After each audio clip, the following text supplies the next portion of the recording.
Alright. Hello everyone. I hope you guys are all having a good day today. So, today we're going to be learning about self-portraits and relating it to this situation that we are in today. So, we're going to start off with our standard and objective for today. So here is our standard, and our objective for today is that upon the successful completion of the lesson, students will be able to create and understand a self-portrait. So we're going to be learning about self-portraits, what a self-portrait is. We're going to be looking at an artist who does self-portraits. We're going to be learning about what isolation is and how it's used in artwork, and how to tie that all together so you will be able to create your own isolation portrait based on our current situation with COVID-19 going on. So let's jump right in. What is a self-portrait? So a self-portrait is a portrait of the artist created by the artist. So in my little example here, you can see there's this guy sitting here looking in the mirror, and he's drawing his face. So usually you look at yourself in a mirror, so you have that reference of seeing yourself, and then you copy that onto something else in whatever medium that you're doing. You can use any medium for this. It is not limited to drawing or painting. So here are some famous examples. On the left you have Leonardo da Vinci's self-portrait. This one's more of a sketch. And then on the right you have Claude Monet's painting self-portrait. So as you can see, you can do it in different mediums, you can do it in different styles. Leonardo kind of has his face taking up the entire frame, while Monet has more of a shoulder and open space around him. You see clothes on Monet, meanwhile with Da Vinci, it's just focused on his facial features. You don't have to do a serious pose. You can do one smiling. You can do whatever pose you want. You can have props. You can have a background. These are just some famous examples. So going on that note, we have some student examples here in 3 different mediums. So this first one on the left will be either a painting or an oil drawing that was on a canvas, and then we have a graphite drawing and a painting. So these are all showing isolation indoors, where you're kind of looking outside, or the outside is right there, but you can't quite reach it. And these are showing kind of those same feelings about this situation that we're kind of currently having right now with COVID-19 going on, especially in the beginning when no one was really allowed to leave their houses and everyone was trapped inside. So it's those like feelings of not being able to leave and being trapped indoors. So a good artist for this that we're going to be talking about, his name is Edward Hooper. So for Edward Hooper, these are some examples of his works. So he does these paintings of people indoors and showing this feeling of isolation very, very well. He doesn't just do women, and this next set over here we have a male on the left, but it usually takes place somewhere indoors. That's his placement for his figures. And as you see, there's usually only one figure that creates this feeling of isolation.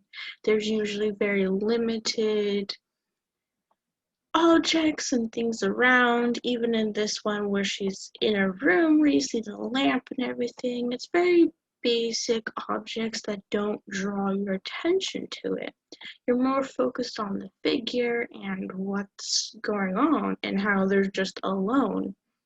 So this feeling of isolation is used in design. It is an element of design where one element is set apart from others in a work of art. So this is usually shown by having open spaces or putting something in a man-made rigid environment. You don't have organic forms to kind of draw your eye somewhere else. You are stuck looking at this one thing, and you can see that in his work, where the figures feel very alone. They feel very isolated from other people, from the rest of the world and community. They're kind of looking out, kind of wishing to join the outside world in a way. And so that's what we're going to be kind of getting in with for this. So I would like you guys to pause the video here and follow the link in the description to a article from a museum on Edward Hoover, about his life and kind of what he kind of dabbled in and kind of stuff like that, to kind of get into who he was, give you a little more context on who he was besides what I have said. So you guys can pause right now, pick out the key points, and then you can come back to me and we will reconvene. So we'll give you guys a sec to pause the video. Okay, we're going to come back now. Hopefully some people did that. If not, it's okay. We're going to be going through that now. So this is the key points that I picked up from that article. So he was born to a middle-class family that encouraged his artistic pursuits. So they were very encouraging of his art, so that's what he went straight into. A lot of artists don't really have the support from their family. Their family wants them to be an engineer or a doctor or something. So usually they have to kind of go against their family. They don't have that money support for school. But here we see a case where he has that support. So he ended up going to the Correspondence School of Illustrating, and he was an illustrator for a point in time until he went to the New York School of Art. And then he starts getting into more fine art and into what we have seen, the examples. So the works that he favored in his life after he started kind of getting more into the art world were the works by Monet and Degas over the works of Cubism and Fauvism of the time. So during that time, there was a couple different kind of art movements going on, Cubism being the main one at that time, but there was also a group called Fauvism. It's not that commonly known, so don't freak out if you don't know it. It was just a little kind of group going on, but he did not want to take part in that or Cubism. So he kind of steered away from that, which was the popular mode of art at the time. So going on, the main thing that kind of jumpstarted him getting into work and showing his work was him exhibiting his work at the Armory Show of 1913. This was a really big exposition at the time, where a lot of people put their works in, and it really got him that recognition.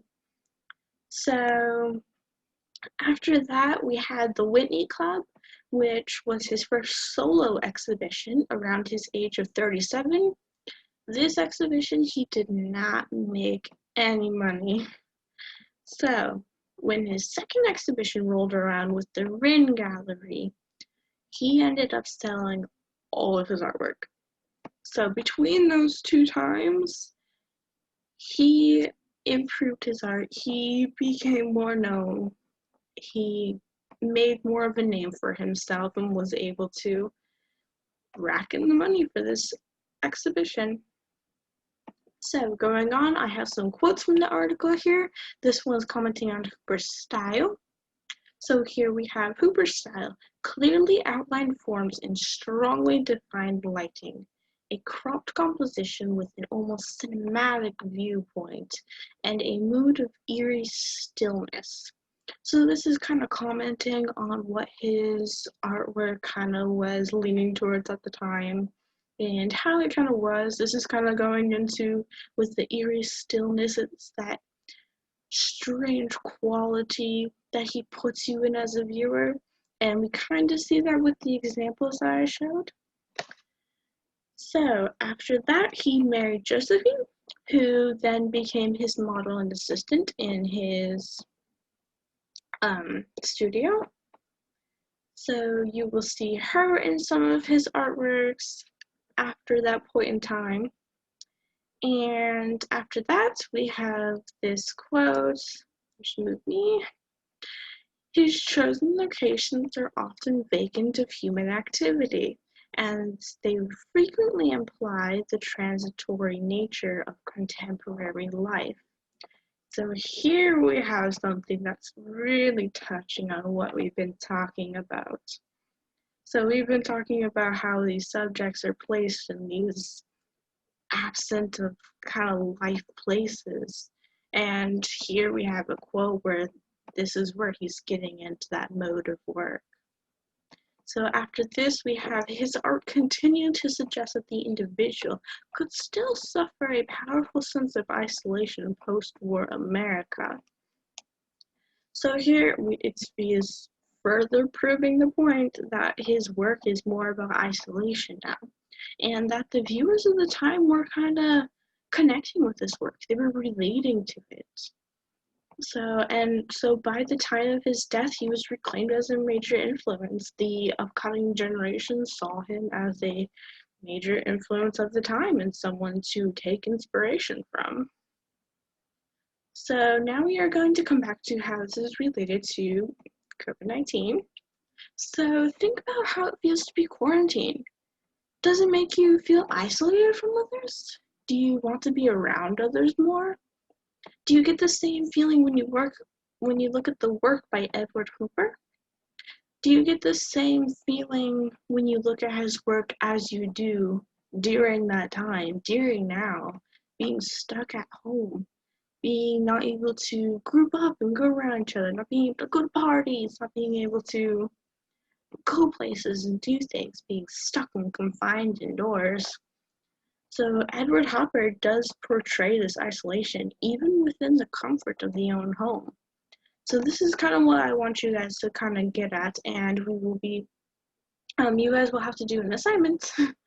I would like you guys to create a self-portrait showing isolation and how you feel about quarantine during COVID-19, just like the examples that I showed in the beginning, where you can use any medium that you want, and you will have to write a short paragraph on how you feel in quarantine and how you showed this in your work. So I just want you to use what you have seen here, what you've learned, especially with the artists that we have talked about, and really show how you felt during this time and really try to get that isolation into it. So think about your surroundings, think about looking at yourself in the mirror, and really get into that. That is all that I have for you guys today. Thank you so much. I hope you guys have a very wonderful day. Stay safe, everyone.